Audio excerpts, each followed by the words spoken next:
يريد الله بكم اليسر ولا يريد بكم العسر.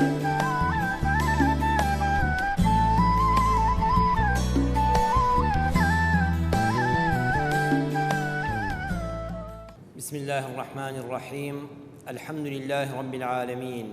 والصلاة والسلام على سيدنا وحبيبنا محمد وعلى آله وأصحابه أجمعين. مسلمانانی بەڕێز، خوای پەروەردگار بۆ ئەوەی درێژە بە ژیان بدرێ لەسەر زەویدا، کۆمەڵێک غەریزەی لە ناو ناخی ئینساندا دروست کردووە. ئەو غەریزانە هۆکارن بۆ ئەوەی ڕەوڕەوەی ژیانی مرۆڤایەتی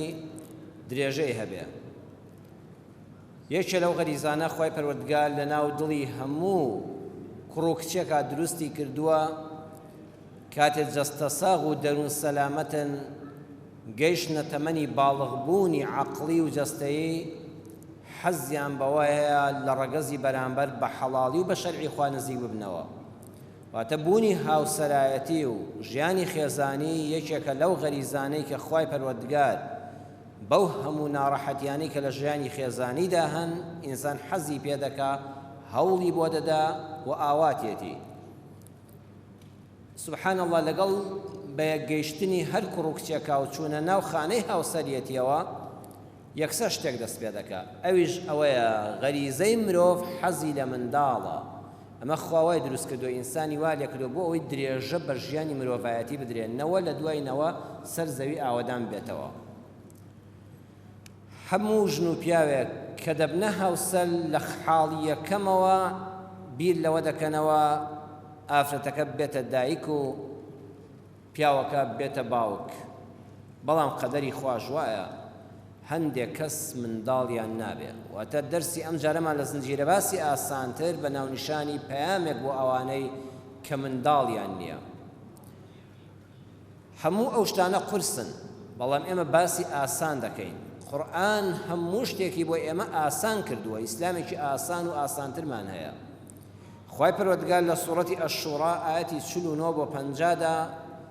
ئاوا ئەم بابەتەمان بۆ ڕوون دەکاتەوە، دەفەرمێ لله ملك السماوات والأرض،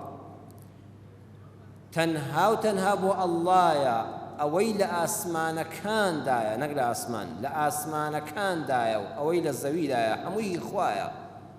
یەخلوق ما یەشاء، چی بوێ دروستی دەکا. یەهەب لمن یەشاء ئیناثا، دەبەخشێ بە ڕەحمەتی خۆی بە هەر کەسێک کە حەزی لێبێ کچ دەبەخشێ. لێرەدا تەماشاکەن بۆ ڕێزی کچی پێشخست، ئیناثا، چونکە ئەو سەردەمەی کە ئەم ئاەتە قورئانی هاتە خوارەوە، زۆربەی هەرە زۆری خەڵکی ئەو سەردەمە ئەگەر کەسێک کچی بووبوویایە پێی شەرم بوو بچێتە ناو کۆمەڵگاوە، سەری خۆی دادەخست و ماوەیەک تەعزیەبار دەبوو، فەقیرە ئافرەتەکە نەیدەرابی دڵکێنێ بڵێ کچم دەبێ. و قورئان ئەو هەڵە مێژوویەی بۆ مرۆڤایەتی ڕاست کردەوە، بەتایبەت بۆ عەرەبی نیوەدورگەی عەرەبی. خوای گەورە وەکو تەکریم وشەی کچی پێشخست. خوا ڕێز لە هەر کەسێ بگرێ و هەدیەی پێ ببەخشێ، یەکەم جار کچی پێ دەبەخشێ. وەیەهەب لمن یەشاء الذکوور، بۆ هەر کەسێکیش مەیلی لێبێ ئارەزوو بکە بە هەدیە و دیاری کوڕی دەداتێ. قورئان تەرازوەکەی ڕاست کردەوە، ئیناثی بە نەکیڕەیی هێنا بۆ تەکریم پێشی خست، ذکووری دوا خست، بەڵام ئەلفلامی تەعریفی دایە کە بۆ تەشریفە. سەیری کە وردی قورئان بە یەک حرف هەموو تەوازنەکان ڕاست دەکاتەوە. جارش کەش بابەتەکە ڕاست دەکاتەوە، ئەو یوزەویجوهم ذوکرانن وئیناثا، یعنی خوا دەفەرمێ ژن و پیاوی وا هەیە بە هەدیە و دیاری بەس کچی دەدەمێ، هیوا هەیە بەس کوڕی دەدەمێ، هیوا هەیە کوڕیشی دەدەمێ و کچیشی دەدەمێ. ئاەتەکە ئەم جارە کوڕی پێشخست، کچ خست. یعنی لە تەرازووی خوادا مسلمان تۆش هەردووچیان وەکو یەک سەیرکە. کچ هەر دیاری خوایە، کوڕ هەر دیاری خوایە، هەردووچیانت هەبێ هەر دیاری خوایە. ويجعل من يشاء عقيما، خەڵکانێکی شەن، ژن و پیاوانێکی شەن تا مردن منداڵیان نابێ. عقیمن، إنه عليم قدير، بەڕاستی و بێگومان بن ئەو ئەڵڵایە سبحانه وتعالى زۆر زانایە، بە ئاگایە بە هەموو شتێک، زۆر بەتوانایە، هیچ شتێک نێ لە توانای خوا دەرچێت. لەژێر تیشکی ئەمایەتەدا لە زنجیرە باسی ئاسانتری ئەم شەوماندا چەند وانەیەک وەردەگرین. دەرسی یەکەم، خوای پەروەردگار پێمان دەفەرمێ بزانن بوونی منداڵ و بەخشینی بۆ خوا زۆر ئاسانە. بۆ یەکەم جار خوا باسی چیمان بۆ دەکات؟ لیلهی مولک السەماواتی والئەرض. خوایەک نەک ئەم ئاسمانێکی ئاسەر هەڵدەبڕی کە تۆ دەیبینی بەڕێزم بە ئەو مانگ و ئەستێرە و ملیارەها ئەستێرە، ئەوە بەس هێڵی کاکێشانە کە تۆ دەیبینی، یعنی ئەوەی چاوی ئێمە دەیخوێنێتەوە یەک مەجەڕە دەبینێ. ملیارێک مەجەڕەی ئەوە تا ئێستا عیلم دۆزیوێتیەوە، ملیۆن مەجەڕەی وەکو ئەوەی کە لە ئاسمانە تۆ دەبینی بەس لە ئاسمانی یەکەمدا هەیە. ئەوە بەس هێشتا عیلم هەر ئەوەندەی دۆزیوەتەوە. اینجا خوا ئەزانێت لە پشتی ئەوە چی کە هەیە، ئەوە بەس ئاسمانی یەکەم. دەی پێغەمبەری خوا صلی الله علیه و سلم دەفەرمێ ئاسمانی یەکەم بەقەدەر لە چاو ئاسمانی دووەمە وەکو چۆن ئەڵقە و مستیلەی دەستت فڕێدەیە بیابانێکەوە چەندە بچووکە ئەڵقەیەک لە چاو بیابانێکە، ئەو ئاسمانە فراوانەکە ئەمە بەشێکێتی کە دەیبینین بەقەدەر ئەڵقەیەکی پەنجە نابێت لە چاو ئاسمانی دووەمە، دووەم لە چاو سێیەمە، سێم لە چاو چوارەمەوە، ئەنجا بۆ پێنجەم و شەشەم هەموو گەردوون لە چاو عەرشی خوادا وەکو ئەڵقەیەکی بیابانێک نییە. خوا دەفەرمێ هەمووی موڵکی منە. ئەوەش ئەم زەویە کە تۆ بە چاو بینی و تا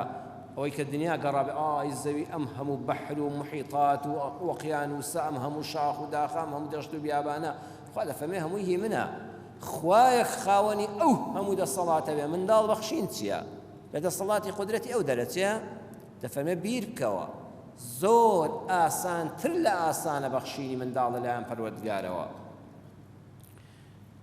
دووەم یەخلوق ما یەشاء، خوا هەرچی بێوێ دەیکا، کەس نییە ڕێگری لێ بکە و کەسیش نییە فەرمانی بەسەرا بکە. سێ کوڕ و کچ کە دێ خوایە، هەر کامێکیانت بوو سوپاسی پەروەردگاری لەسەر بکە. چوارەم وەیەجعل من یەشاء عەقیما کە بابەتی ئێمەیە، خوا دەفەرمێ وەیەجعل. من هەموو جا عەرزی جەنابتان دەکەم، قورئان ئەوەندە وردە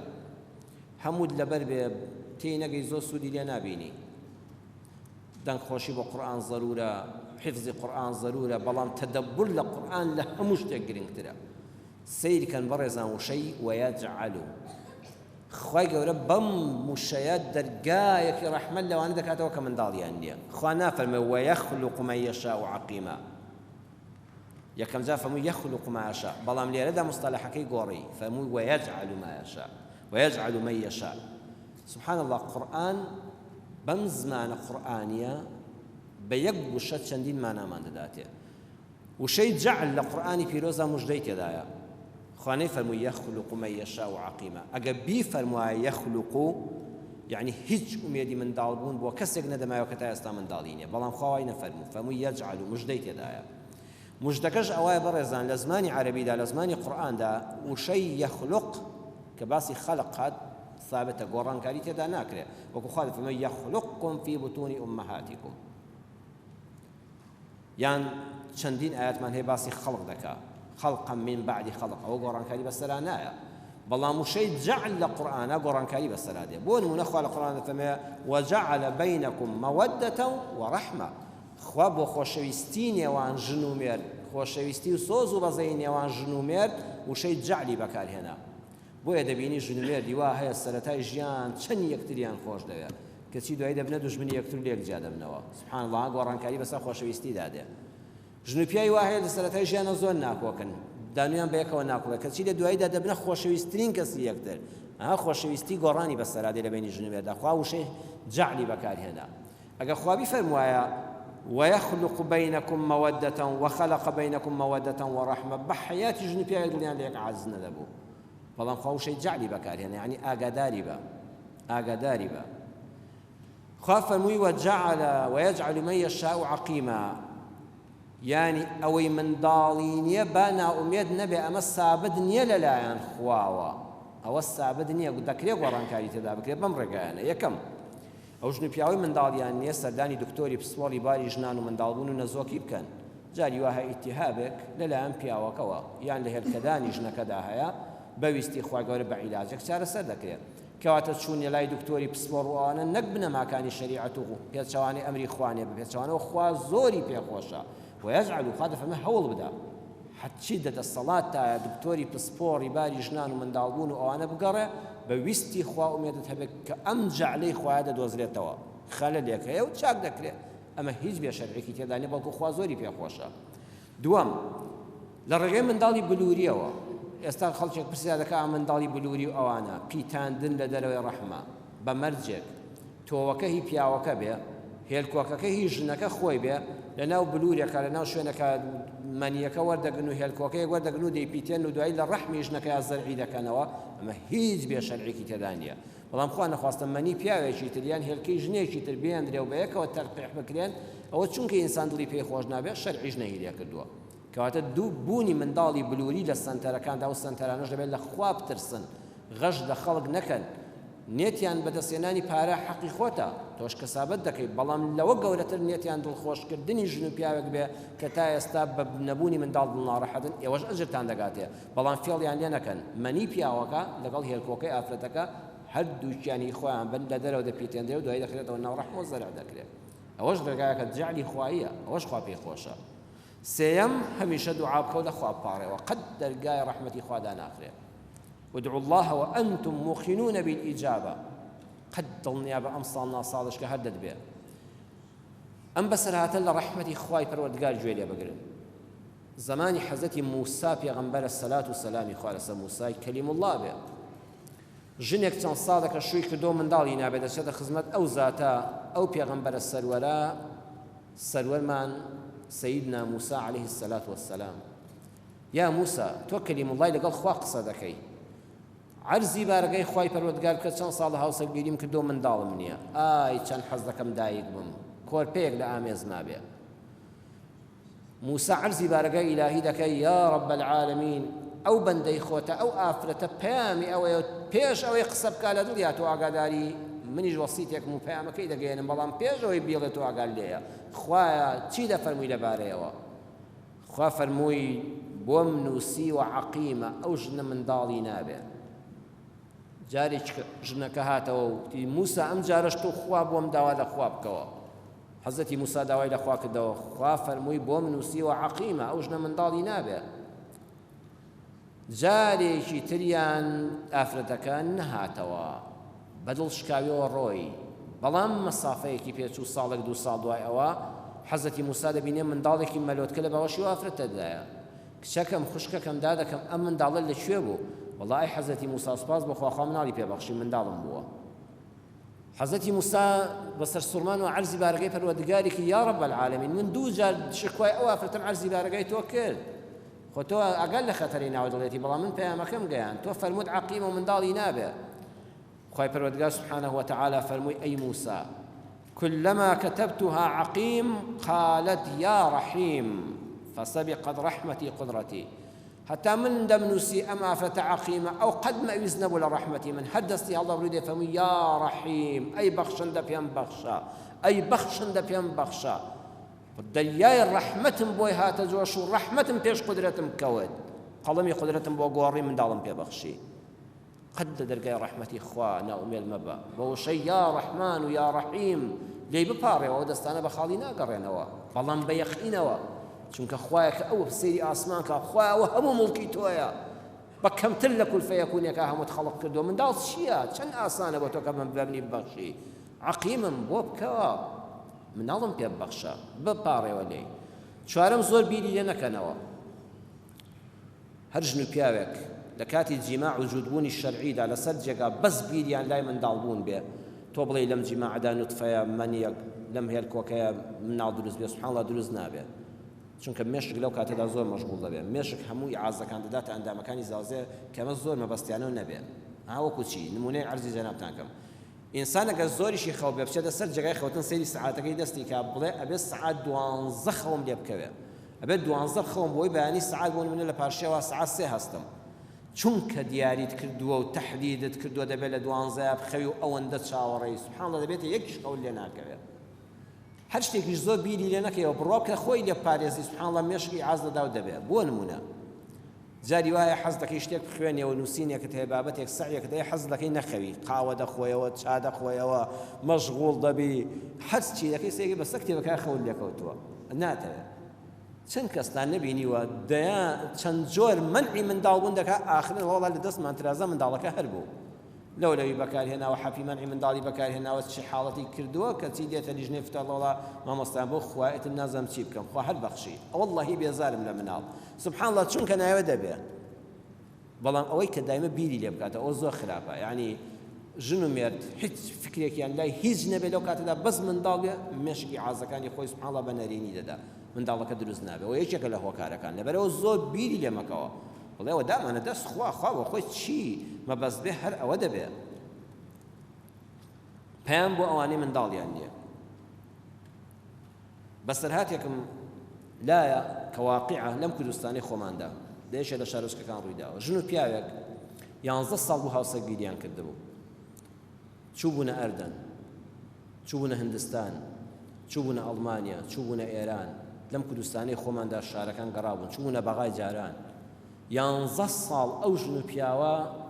چی بواری پزیشکی هەبوو تاقییان کردبەوە چی پارەیان هەبوو لەو ڕێگادا سەرفیان کردبوو تەنانەت کە سوکار هاوکاریان کردبوون بۆ کۆمەڵە سەفەری دوور و مەسرەفی زۆر بەس لە پێناوی یەک منداڵیان بێ لە ئەردەن دکتۆرێک بە ژنەکەی وتبوو خوشکی خۆم ئەوە دووەم جارە تۆ دەی و هەموو پشکنینەکانی ئەڵمانی و هندستان و ئەوانت لایە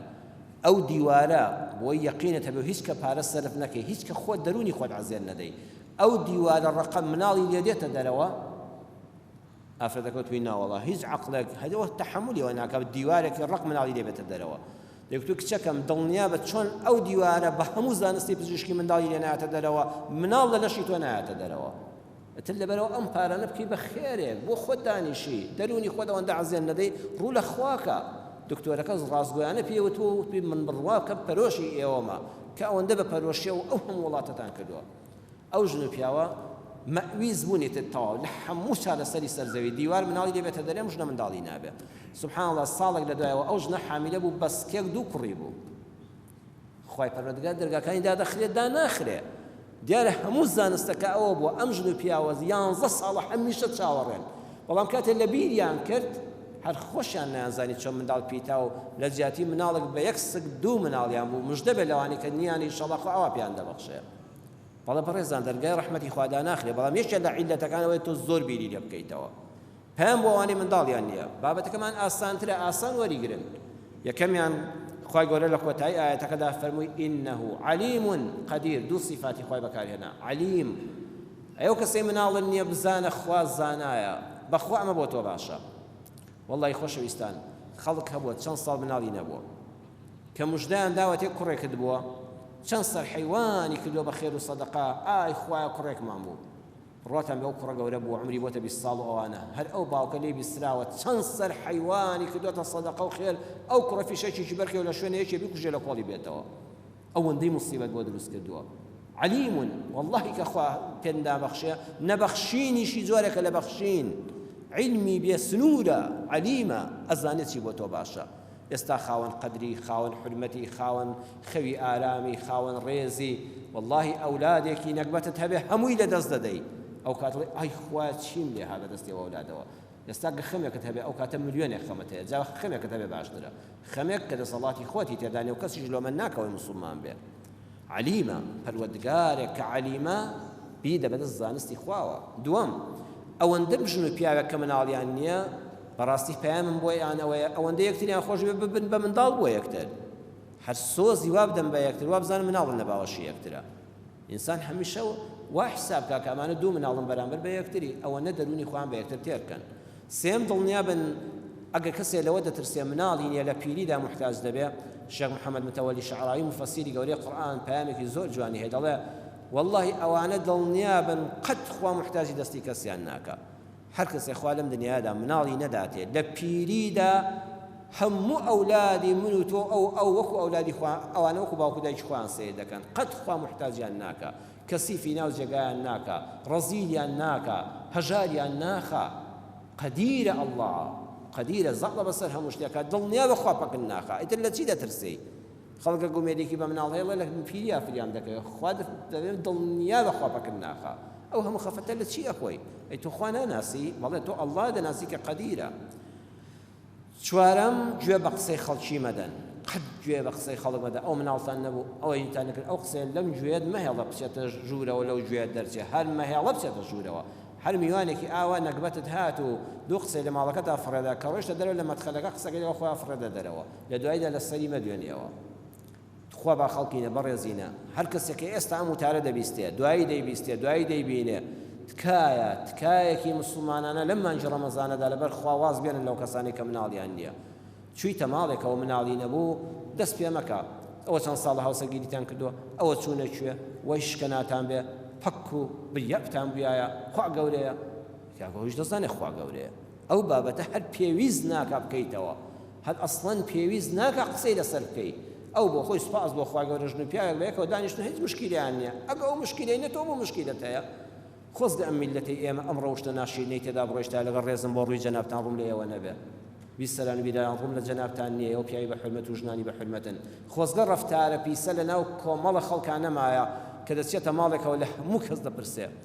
کچت هەیە دەی خوا ئیشەڵا نێری نەشت دەداتێ خوا گەورەیە بابەت تۆ خوا فەرقی کچ و کوڕچی ئاخە تۆ چیشت بۆیە هەر کوڕی دەبێ وەڵا بە یەک کچێکشتان هەبووە بەخوا کچ باوکم محتەرەمە کچێک ماڵ کچێکی تیان نەبێ هیچ نییە ئەو کچی ئیشی تۆیە مناڵی هەر نییە کاکە ئەو بەتەمانی ژنێکی تربێنی بەژنەکە کوڕە خەمن نەبێ خوا گەورەیە بابەجان ئەوانە ئەوەکەی قسەیە چ ڕەوشتێکی ناشرینە تەداخولکردن لە ژیانی کەسی خەڵک قەت ئەو بابەتە ئینسانێکت بینی تەداخلی لەوانەدا کرد نیشانەوەی ناموسەقەفە ناڕۆشنبیرە ناموسڵمانە مسلمانێکی ناواعیە مسلمانێکە بەس ئەوەیە شایەتمانی هێنا و نوێژ ڕۆژێکی سادە دەکا مسلمانی ڕۆشنبیر قەت تەداخل لە بواری کەسی خەڵکان ناکا ئەگەر زۆر زۆر دڵسۆزی بەبێ ئەوەی هەست پێ بکە هاتیەوە ماڵەوە بڵێ یا ڕەبی خوای گەورە ئەو ژن و پیاوە زۆر بەختەوەرن لە هیچیان کەم نییە خوای گیان لەو ئەچێ لە ناخیاندا هەستیان ببوونی منداڵ هەبێ وەکو چۆ من حەزم لێتی یا ڕەبی خوا مناڵیان پێ ببەخشە مەلایکە لەو کاتەدا دەڵێ یا ڕەبی خوا دوعاکە وەرگێ و خوا چاکەش بۆ تۆ بکە ئەگەر دڵسۆزی ئەوە بەبێ ئەوەی ئەو پێ بزانێت کە هاتیەوە ماڵی خۆت لە دەرەوە لە ماڵی خۆتەوە کە ئەو ئاگای لێنێ لە لای ئەو نابێ باسیکەی پەیامی شەشەم خۆشەویستان پەیامی پێنجەم بزانن خوا لە بەهەشتا پاداشتان دەداتەوە ئەو کەسانی مناڵتان نییە وەڵڵا ئاسانە بابەتەکە دنیایەک هەر کۆتایی پێدێ بەهەشتێک هەیە هەموو ئەو حەز و خولیای خوشکم برام بۆ مناڵ هەتە وەڵڵا لە بەهەشتا بە چاوی خۆت مناڵەکان لە باوەش دەگری مناڵی ساڵح و خواناس مناڵی دیندار و بەڕێز لە ئامێزیان دەگری خوای گەورە حەزێک نییە بۆ مرۆڤ لەم دنیایە نەتبێ و لە بەهەشتا نەتداتێ مادام دنیایەکی کاتیە و تێدەپەڕێ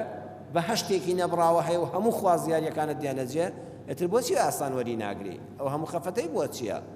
ژێمەدە بە قسەی خەڵک و دڵی خۆت خەمبار مەکە شەشەم سەیری پێغەمبەران بکەن سەلامی خۆیان لەسەر بێ هەیان بۆ منداڵی نەبووە وەڵڵاهی خەڵکم بینیوە پەنا بە ئەڵڵا وتوێتی بەخوا خوا بەندە ناسە فڵان کەس مناڵی نابێ ئەوە زەن کوفرە تەعن لە پێغەمبەران کوفرە يعني نعوذ بالله أو جنان أو بيا وختاي شكل بيك أخوان من نارين دعوته أو الطعن لذاتي بيغمبران كباكترين مخلوق إخوان لسر زويدا شون قصيدي سيري بيغمبران كان برزان حزتي لوط بيغمبر بس كشي هبوا لوط بيغمبر أو بيغمبر جورا كتشنج القرآن ناويهاته بس كشي هوا يقرين أبوا شعيب بيغمبر أو ذات جورا كخوال القرآن بناو ناويه ناوا أخاهم شعيب بيغمبر كرين أبوا هم مو من ضالكاني كجون پێغەمبەران باوکی کچان بوون یوسف پێغەمبەر کوڕی نەبووە هەموو منداڵەکانی کچ بوون هەیوا وەزانە کەسێک هەر کچی هەبێ فەقیرە بەزەی پێدا بێتەوە پێغەمبەرە گەورانە ئەو ئولو العەزمە گەورانە و پێغەمبەرە بەڕێزانە کە خوا لە قورئانە ناوی هێنا و باوکی کچان بوون کوڕیان نەبووە ئەزان پێغەمبەری واشە هەر کوڕی هەڵەن وەلی ئەخوا کچێکی بدایە حەزەتی ئیبراهیم پێغەمبەر ئەبو الئەنبیا یەکێ لە ئولو العەزمی پەروەردگار حەزەتی ئیبراهیم کچی نەبووە حەزەتی ئیبراهیم بەس کوڕی هەبووە حضرتي محمد صلى الله عليه وسلم هم كري هبوا هم كشي هبوا چی پێغەمبەرێک سەلامی خوای لەسەر بێ هاوسەری هەبوو چکە عیسا هەر ژنینە هێناوە چ پێغەمبەرێکە بەڕێزان چی ئەیزانێ کە تا وەفاتی کرد تا لە دنیا دەرچوو منداڵی نەبوو خوا منداڵی پێ نەبەخشی چی ئەزانێ نەخێر ئەو کچی هەبووە سەیدنا یەحیا حەزەتی یەحیا پێغەمبەر سەلامی خوای لەسەر بێ کە خوا خۆی ناوی ناوە ئینا نوبەشیڕوکە بیەحیا یەکێک لەو کەسانەی خوا خۆی ناوی ناوە یەحیا پێغەمبەرە سەلامی خوای لەسەر بێ خوا خۆی کە موژدەی دا فەرمووی مناڵتان دەبێت زەکەریا منداڵەکەشت ناو کوڕ دەبێت ناوی بنێ یەحیا خوا خۆی ناوی ناوە چ کەسێک لەوە بەڕێزترە لای خوا چ کەسێک لەوە بەڕێزترە لای خوا خۆی ناوینێ لەسەر دینی خوا شەهید بکرێ شەهیدیش کراوە یەحیا کوڕی پێغەمبەرێک شەکە زەکەریا پێغەمبەرە یحیا و زەکەریا دووشیان ناویان لە قورئان هاتووە لە پێغەمبەرە گەورەکان و پەیامدارانی قورئانن ئیسلام و دینی ئیمانن بەڵام ئەو حەزەتی یحیایە ژنیشی هەبوو بەڵام منداڵی نەبوو تا شەهید کرا منداڵی نەبوو ئەو کەسێ منداڵی نییە نەعوذ بالله پەنا بەخوای گەورە گومانی وی پێ بدرێ دەبێت خوا تۆڵی شتێکی لێ بکاتەوە ئەی حەزەتی یحیا سیر ناکەی کە خوای گەورە خۆی ناوی ناوە لە بەڕێزیاندا باوکیشی پێغەمبەر بۆ لە پێناوی دینی خواشە شەهید کراوە حتا وەفاتی کرد و شەهید کرا منداڵی نەبوو با چاو لە پێغەمبەران بکەین ئەوانە سەرمەشقی ئێمەن گوێ لە قسەی ئەم و ئەو مەگرە ڕێگای پشبەستن بە ئەڵڵا پسپۆڕ و پزیشکی دڵ و دەرونی ئارامی خۆت ومێدەوارم بە بەرەکەتی مانگی پڕ ڕەحمەتی ڕەمەزان بە ئامینی ئێوە و دوعاکانی ئێمە یا ڕەبی خوای گەورە ئەوەی مناڵی نییە یا وەهاب منداڵی پێ ببەخشی یا ڕەبی خوای هەر کەس تا ئێستا مناڵی نییە لە دەسەڵات و قدرەتی تۆدا لە ئاسانترا لە بەرنامەی ئاسانترا لێت دەپاڕینەوە یا ڕەبی خوای ئەولادی ساڵحیان پێ عەتاکەی یا ڕەبی خوای ئەوەی ئەولادمان هەیە خوای ئەولادەکانمان ساڵحکەی خوای ئەولادەکانمان ساڵحکەی دیندار بوو خواناز بن خزمەتکاری دین و ژینی خۆیان و خەڵک و خاکی کوردستان بن یا ڕەبی خوای پەروەردگار ئەوانەی ئەولادەکانیان ناساڵح و نەکبەتن دەسەڵاتی بێسنووری تۆ فراوان و لای تۆ ئاسانترینە یا ڕەبی خوای ئەولادەکانیان ساڵحکەی ڕەحم بە حاڵی هەموو لایەکمان بکەی آمين آمين والحمد لله رب العالمين يريد الله بكم اليسر ولا يريد